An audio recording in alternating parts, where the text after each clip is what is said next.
নমস্কার, আমি অন্বেষা আর তোমাদেরকে স্বাগত জানাচ্ছি অন্বেষা গ্যালারিতে। আর তোমাদেরকে সকলকে জানাই শুভ দীপাবলির অনেক শুভেচ্ছা।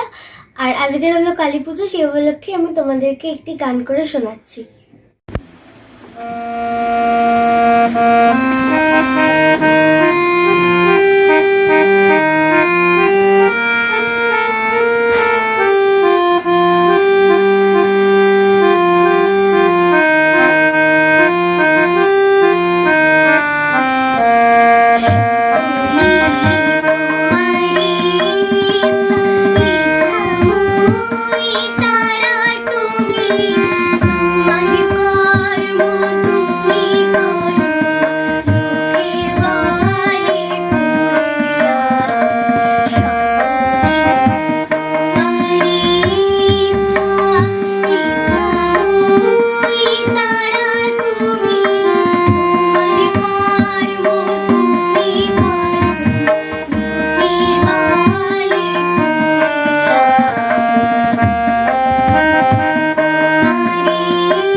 আর আজকের এই গানটা তোমাদের কেমন লাগলো অবশ্যই কমেন্টে জানিও। আর ভিডিওটা ভালো লাগলে অবশ্যই লাইক শেয়ার কমেন্ট করতে ভুলো না।